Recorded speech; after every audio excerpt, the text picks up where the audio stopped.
turn on the camera, and you're going to see this very gorgeous looking lens pop out. This is a 10x zoom lens.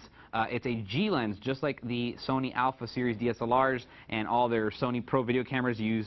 It's actually 35mm equivalent. It's 25 to 250 millimeter. Maximum aperture at the widest is 3.5, and maximum aperture at full telephoto is f8.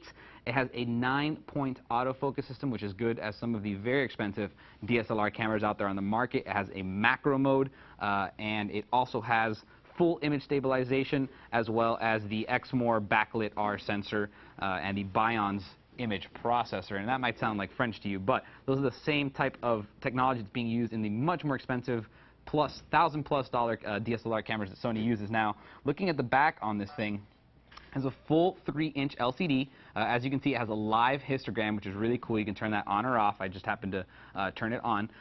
It actually has 230,000 pixels, so it does give you a pretty good idea of what your final image is going to look like. And not only does this thing shoot images, but as you can see with this movie button right here, it does also shoot video. And this is really crazy. Check this out. It doesn't only shoot one type of video, it shoots two types of video. One is a full 1080i 60 frame per second in AVC HD format, or if you want to use the MP4 version of compression, it can do 720p at 30 frames per second. So the AVC HD is going to be really good for if you want to maybe burn it to a Blu-ray, and the MP4 is really good for websites and uploading to YouTube, etc., etc. Now, I want to demonstrate to you the steady shot. I'm going to point it up at myself.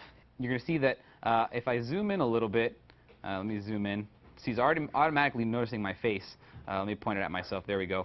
You're going to see my chin is at the bottom, and my head up here is at the top. Now I'm going to shake the camera, and you're going to see that the image on the screen is not really moving. My chin is not leaving the bottom, even though it's pointed right at me. That's because the image stabilization. And the way that that works is that inside of here there's a little sensor right in line with the camera, and the lens lines up this way. What's happening is the sensor is moving up and down, and the lens is moving up and down. The gyroscope that's built in here is sending a signal to the processor. It's telling you, hey, there's movement happening. It's going up and down, and it's automatically figuring it out. So it's very, very impressive. Now, next thing is I want to go through all the different settings in the control knob up here. There's a lot of really good stuff happening, and each one of these has a really interesting setting. They're not all like, you know, different.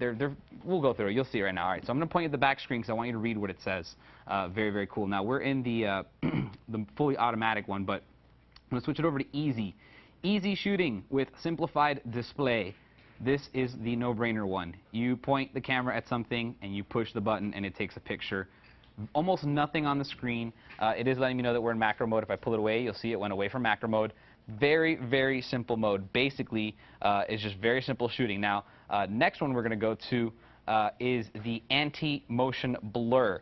This is incredible. It takes 6 images in low light, and then what it does is that it combines those 6 images to get rid of motion blur. Very, very cool, especially good for fast-moving objects. It's extremely cool. Now, the next one is handheld twilight mode. If you see there, shoot low light scene with noise reduction and no tripod. Basically, the same as the anti-motion blur. It's going to take 6 images. I'll even do it. Oh, I have no space in the card, and I don't want to delete the ones that are on there. So basically, you can imagine, it takes 6 images really, really fast, and then it combines them just like in the anti-blur program feature, but it adds noise reduction. It's something you're going to be in the dark. There's going to be a lot of dark things and shadows. You don't want to have a lot of noise due to high ISO in those areas, so it's going to do 2 passes of noise reduction. Now we're going to go to the next setting up here. This one is the HDR, backlight correction HDR. It takes 2 images and combines the exposure of each of these. Especially good if you have a window and it's bright outside and you're shooting somebody through the window. You can see there I shot a picture of Bauer, and he did not get blown out. He's not in a shadow because there's a bright sun outside the window. So this was a pretty strenuous test, and it passed very, very well. A normal camera, he would just be a big shadow, and outside would be so bright that, you know, he wouldn't even come out. This took 2 images, one of him, one of the background, threw them on top of each other in a composite, and gave you this. Very, very cool. Next one is your scene selection. So automatically it's going to pull up a little menu, and you have all your scenes. So I'll start you off over here so you can see what's involved. Low light shooting reduces the blur. It's going to crank up your ISO to high. shoot the subject with a soft background and make sure it's going to, what it's actually going to do is going to shoot at f3.5, which is the maximum aperture, and it is going to decrease the ISO to the lowest number so that you can shoot at that maximum aperture value, and that is going to give you the blurry background or the very little depth of field. Now the next one over is the advanced sports shooting. This one lets you set the focus in advance. Now this thing is incredible because it shoots 10 frames per second at full resolution. That's better than some $5,000 cameras that are on the market that are DSLRs. A lot of them shoot 9 frames per second. This shoots 10. Absolutely incredible. Again, this camera is sick. Shoot landscapes.